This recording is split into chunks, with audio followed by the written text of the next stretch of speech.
Three, two, one, testing. And howdy, y'all. This is Darwin with another review. And what we have here is Prairie Artisan Ale's Pirate Bomb. They're out of Krebs, Oklahoma. Just kidding, guys.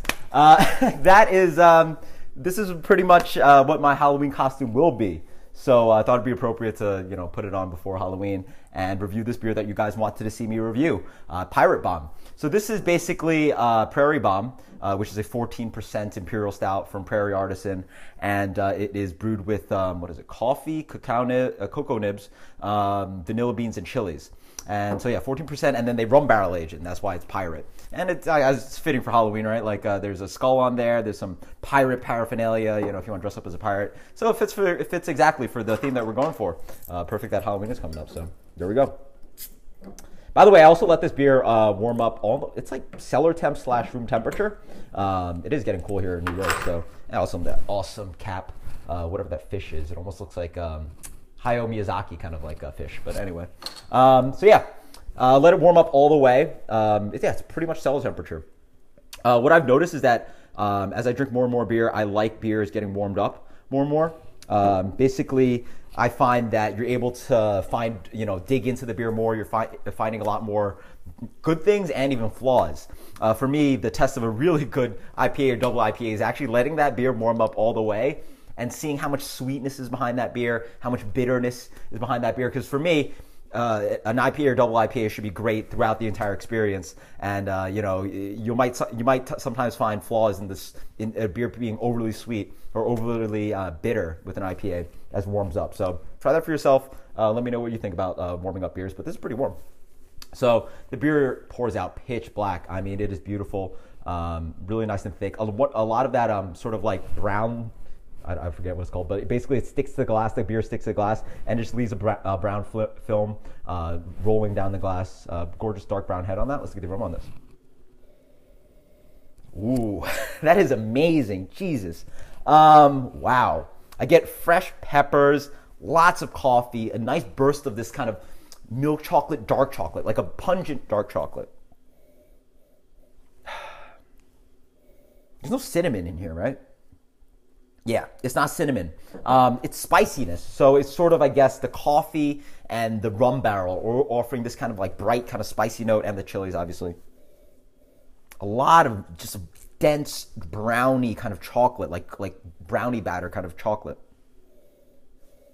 Good amount of sweetness. Again, that rum spiciness. Coffee and a little bit of green chili. Cheers, yeah.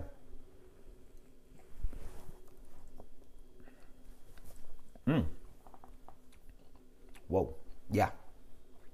That's nice. Whoa. This has a very much kind of Hunapoo kind of thing where it is just big and chocolatey and just like, it is big. It is a lot of chocolate on this freaking beer.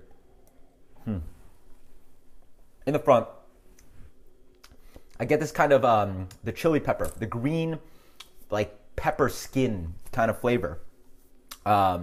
Moves on to a lot of dense chocolate, dark chocolate, specifically just like a good amount of dark chocolate. Rolls onto coffee bitterness combined with that kind of, coffee mocha kind of thing. And then milk chocolate sort of, smooths out the beer. You're left with a little bit of that roasted malt, roasted coffee kind of flavor. Huge, full mouthfeel. It actually glides away, but it's quite full at first.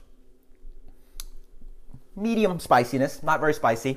Reminds me of almost like Chocovesa, this beer, just with bumped up heat and bumped up, obviously, with a lot more mouthfeel, a lot more, alcohol, like kind of bigger notes and less spice. But definitely has a little bit of that kind of pepper flavor, not too much pepper spice or heat, like Chocovesa. The rum barrel, I imagine, is coming in that front. Is complemented. It offers that kind of sweetness. There's a pop of bright, spicy sweetness, if that makes any sense. I wouldn't guess this was rum barrel aged, but there's something up there. So maybe if you gave this to me blind, I'd taste something up in that front palate. But yeah, not really that kind of, rum. Yeah, don't worry if you're not a rum fan. It's not too bad. But it's mostly just the base beer with that offering of that spicy sweetness.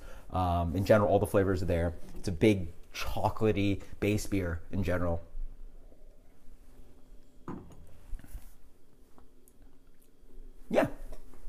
As I drink it more, get a little bit more kick of the heat in the back end, but I wish it hit the palate earlier. Again, a little bit more spike of heat. I think it also could use that cinnamon addition that some of the other beers like Mexican Cake and Hunahpu has. It's a little bit chocolatey for me,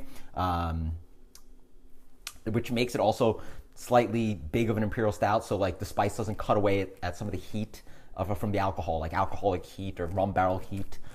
It's just chocolatey. Gets in the way of a little bit of the beer. Yeah, so in the end, what do I want to give this beer? I believe this beer gets an 89. I mean, sorry, not 89, 98 on Beer Advocate. I'll post the correct rating on the bottom. What do I think should this get?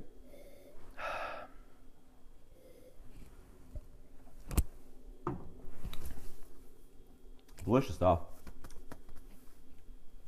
97. Shokoviz gets the 96. 97. This beer does a good amount more, obviously, because it is 14%, but not actually too big of a difference. You know, Shokoviz actually stands up to this beer pretty well in quality, in my mind, which I gave a 96. This gets a 97. But a fantastic beer. But those, I will say, not really one of my favorites of the bunch of these, spicy beers. I definitely prefer Hunahpu, and Mexican Cake is my favorite of the bunch. So until next time, guys, let me know what you guys think about Prairie Bomb or Pirate Bomb, and let me know actually what you guys are dressing up for Halloween, or if you guys are dressing up for Halloween or anything. I'm probably too old to do that, but guess what? I'm an idiot. Until next time, guys, cheers later.